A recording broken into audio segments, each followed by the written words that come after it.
Hey all, it is Tuesday the 28th of July. This is my second take of this. There were some very annoying children running around and their parents who were somehow louder, which was, so yeah, I got about like 8 minutes into my recording and I just had to basically can the entire thing. So it was super fun. But otherwise, I've had a fairly productive week and have a lot more going on this week as well.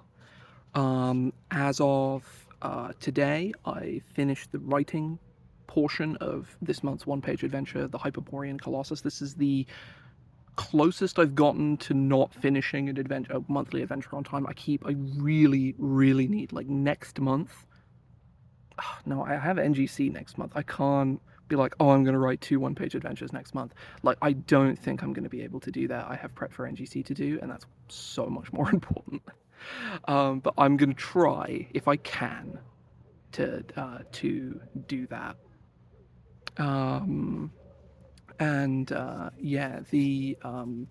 But I'm pretty happy with how it's come out. I've talked a bit about how the one-page adventures are getting a little too reliant on like gimmicks and like very specific like big premises. And the Hyperborean Colossus is definitely one of those. It's not as up there as some of the others in terms of its like in terms of like how much it is, but yeah, it's like a similar sort of situation on that front in terms of like how big its sort of vibe is and how I don't want to use the word like shackled to its premise, but it is very much like it is a dungeon that is beholden to its premise more so than it is beholden to being a dungeon. I'm happy with what I have, but I like going forward after this one in particular. I really want to challenge myself to go about writing them in a different way. I talked a little bit about that last week, and I think I'm going to try and do that this coming month, even if like regardless of what happens. I want to really try and like settle into making a dungeon that I am happy with, like as a dungeon and not specifically as a premise. Like an exciting premise is great, but and I want to have one, but I think from here on in, for me to be like happy about the stuff that I'm writing, I need to be confident about the dungeon more than I need to be confident about the premise, because again, like, see, no, I say that again. I talk about the exemplar of like Daughter of the Well and how good I think it is, and it's like, no, I think because the premise came to me first. It was premise first, but it's a very, I guess it's a very simple premise. It's a very, very simple premise, and it sort of built naturally as I wrote the adventure. But yeah, I'm gonna really, really like try and lean into doing things differently going forward. Not necessarily because I'm unhappy with the adventures I've written or I think that they're bad, but I think that they can be better, and the only way I'm going to be able to hit that benchmark, or not the benchmark, that sort of that high bar, I guess I've set for myself with Daughter of the Well, the only way I'm going to be able to hit it is by not going as premise first as I have been. So yeah, I've talked about this so much over the last few weeks. So I'm not gonna waste any more time talking about it. Yesterday, I ran the first session of my second playtest of my game CAPE. It went fairly well. Obviously, these were one person. I ran it for my sister, my sister's partner, and my teenaged brother. My sister has played before, the other two have not. My brother has pretty limited TTRPG experience. I think I talked about this last week. He's played a little bit of 5th edition, and he's played Vagabond exactly once. It was a much earlier version of Vagabond rather than the sort of like version 1.3 that is currently in production. It's like it would have been it wouldn't have been called version 0.5, but it's functionally speaking would have been version 0.5 of Vagabond. It went very well. It showcased a lot of the changes that I made to the combat system very effectively. I think it really sort of like, yeah, the game is just better this way. Like a lot of the little systems, combat still took a while, but it was faster and cleaner And the second combat in particular was really interesting. I really, really liked the second combat because, well, they split up right at the start and things. Combat in most games is interesting when there's something unique to engage with in the combat. There's a objective other than just killing all the enemies. There is a unique environment at play, or there's or it's especially dangerous for the players. And in that combat, some of it down to me being quite happy with my prep work, and some of it down to just how the players played the game, almost all of those things were hit, and I was very, very happy with that. Depending on how this sort of playtest series goes, I'm not going to be playing an enormous amount, just time-wise. We're playing while my brother's on summer break, because otherwise playing is way more cumbersome. And I think probably come September or October or sometime around then, I will probably, unless I have any massive revisions, I just decide I want to make to CAPE again. Which as far as so far, I don't have any big revisions. There's more stuff I need to write for CAPE, but more sections of the game book, more sections of lore and about building campaigns and things like that. I need to write an actual bestiary. It's not really a bestiary, a foes compendium of some kind, even just a small one of here are a list of sample enemies to use. I really need to do that because I haven't done it at all. But I think once that's in around that time, I will start working on and subsequently releasing a free PDF and paid print version of CAPE through Itch and the RPG Trader and Drive-Thru RPG, all of that. Obviously the PDF versions will I think because it will be this very simple black and white, no art, very simple trade dress, readable and usable, not just my notes spaffed into a PDF. I'm gonna rework a lot of my notes and really lay them out in a way that I think is usable. And not that, my current version of the game is functional. I don't design in notes. I design in readable rules text because that's just how my brain works. I refuse to put something down in anything other than my notes section in anything other than pure functional mechanical form, because otherwise it's just gibberish and doesn't mean anything. That's how I build the framework of everything I've ever designed, is just I am going to put mechanical text to page. That's just how I design stuff. Either way, that I think I'm certainly by the end of this year, certainly, because I'm not going to hold myself to doing this specifically in September, but come September, I will want to be looking at starting doing this, getting a simple trade dress put together for CAPE, and then converting CAPE over to, or not converting, but getting CAPE available for people to, because I think the only thing that can allow CAPE to become a thing that exists, a game that people can buy, is by having it have people have opinions about it, have people play it, have people read it, have people decide what they like and they don't like about it. That is what ultimately has to happen, right? That's just, I have a lot more to write for CAPE before I can do that realistically. But yeah, I am looking forward to doing that though, because I've been sitting on CAPE for well over a year at this point.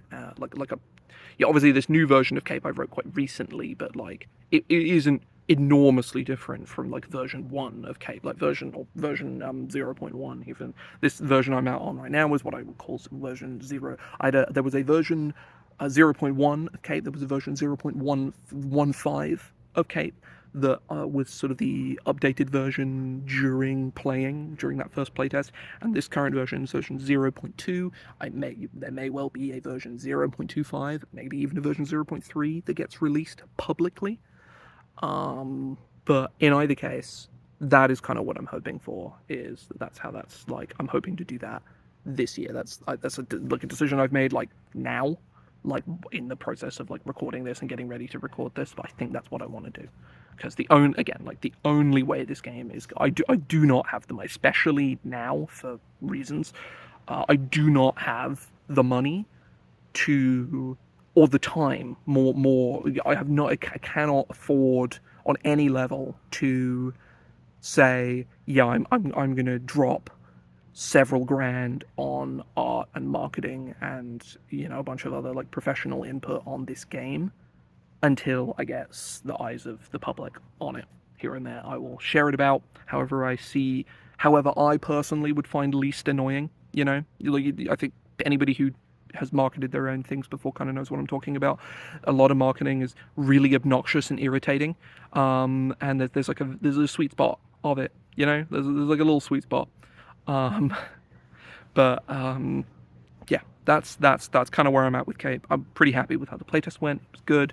If people want like a more in-depth of like what exactly happened and what's going on, I would be happy to do that. I just don't know. I just don't know if that's something people would actually care about.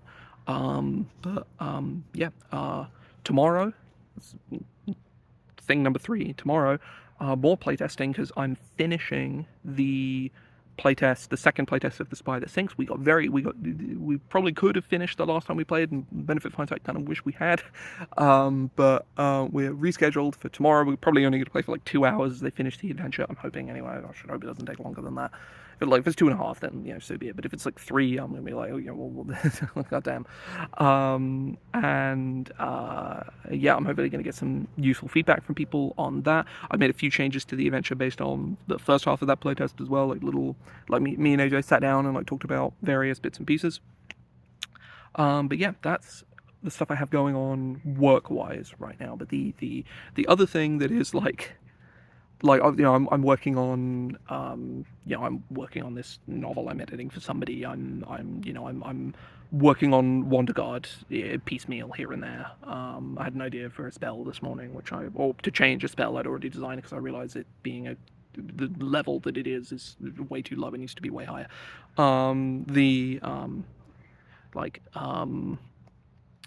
But I'm working on those things. But one of the main things that's like really like holding my psyche together right now is my Thursday group.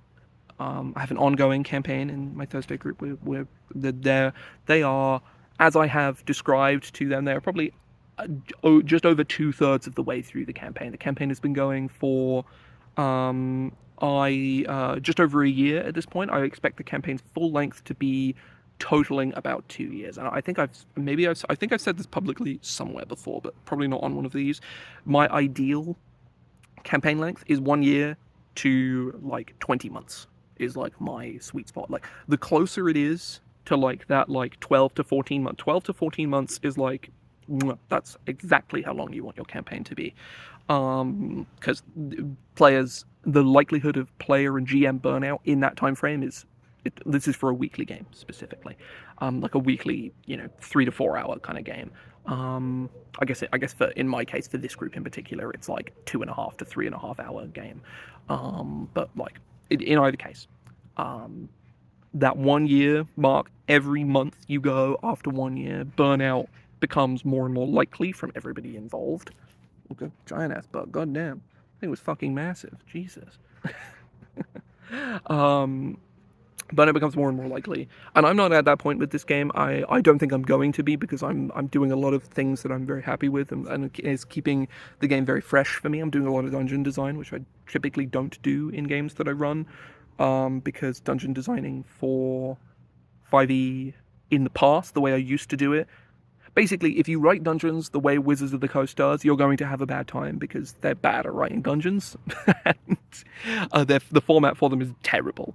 I've been writing dungeons the way I've been writing adventures for the adventures I've been publishing. It's been way more fruitful. And while the prep of like getting maps into your fucking VTT or whatever still sucks, and I hate it. It's the worst part of the entire process. Once you've done it, you've got like 2 to 4 sessions of content that you've prepared over like a week. Like it's a week of pretty intense prep, but once it's done, you've got 4 weeks of D&D that you don't need to fucking think about like at all. It's great. and I'm in that kind of zone right now. I've had more than 4 weeks of D&D out of this thing, and they're not even fucking done yet. They're probably going to finish it this Thursday. Either way, I've gone off on a tangent. That game, I estimate, will be ending sometime in sort of early spring next year. And the game I have lined up after that is for the same group of 5. Then will become 4. Have a player who's dropping out just because like life is getting in the way, and she is like, I want to see this game out because like primarily out of a courtesy to me and the rest of the group, which I think is really great of her. She doesn't want to dip. Because which I think is really cool. Like I like respect the hell out of that.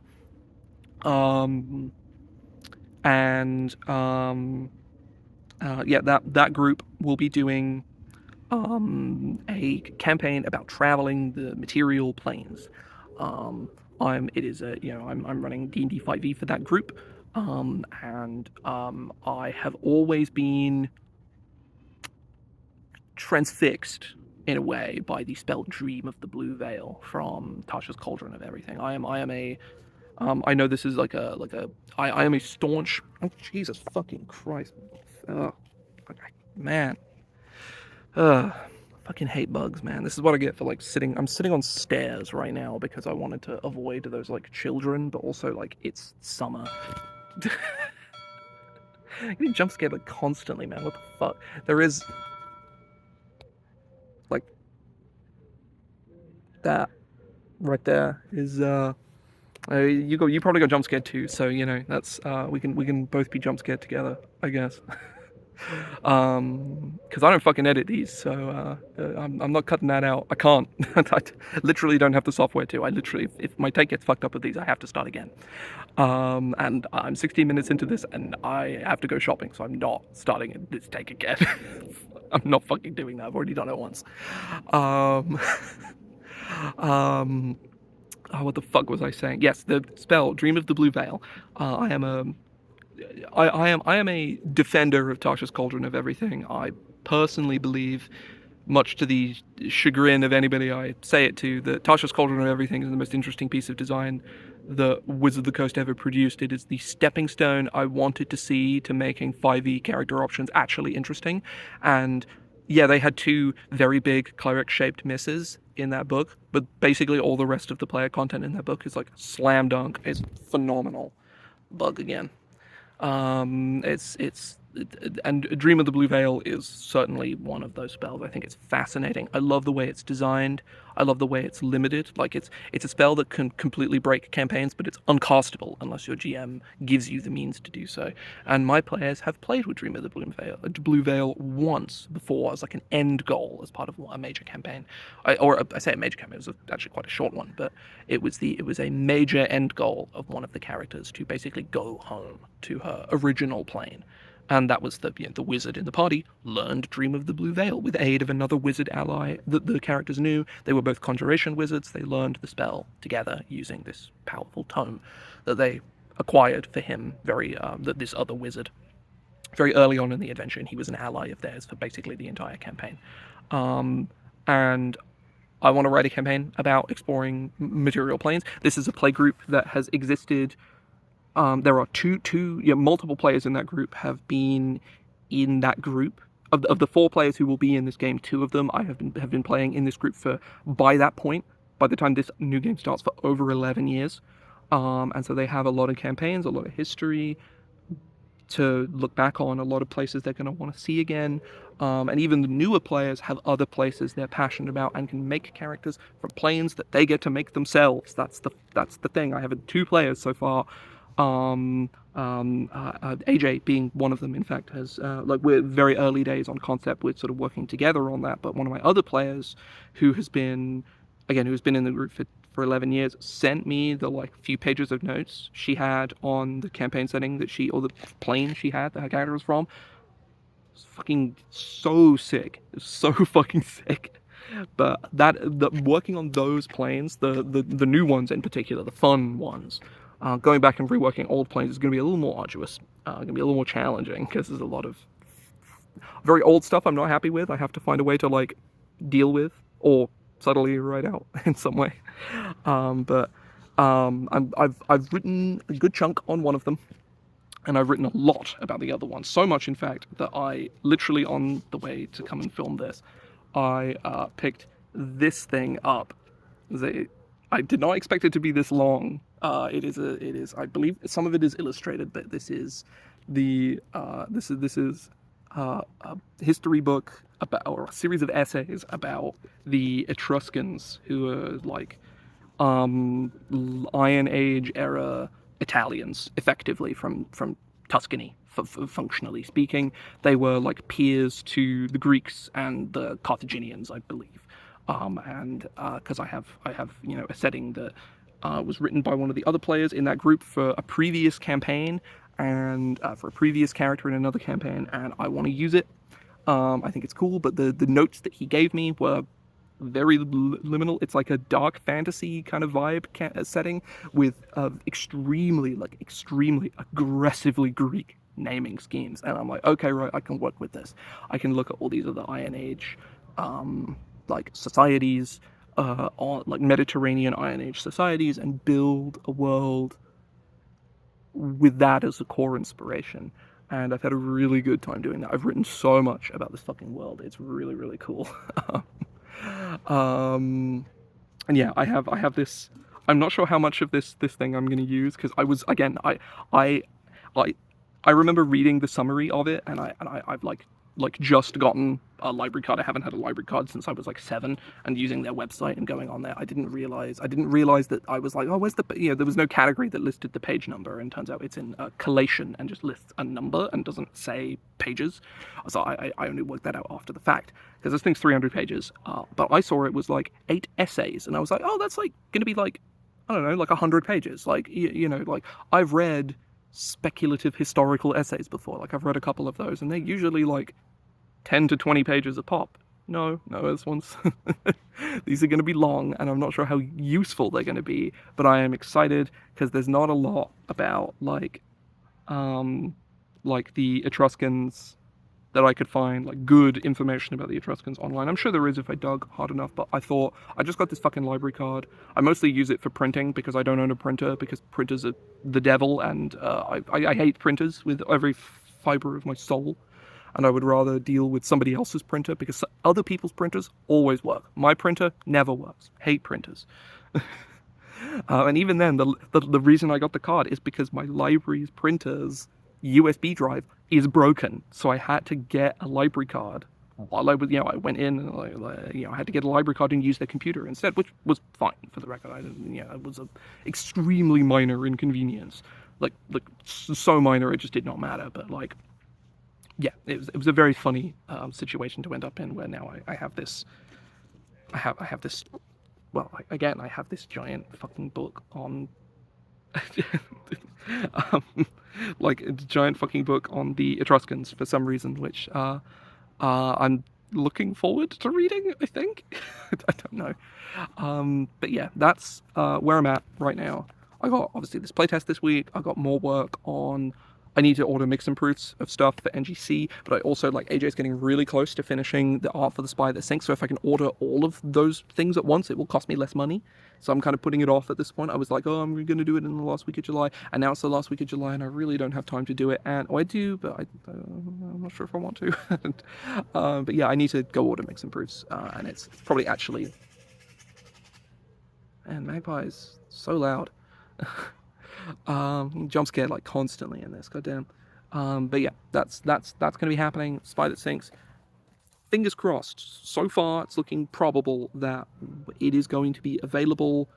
Probably, like, if we're lucky, it might even get to be released before NGC, and then it'll be available in print at NGC as well, which would be super cool. I don't know if it's gonna work out like that, but I hope it does. I think it'd be cool.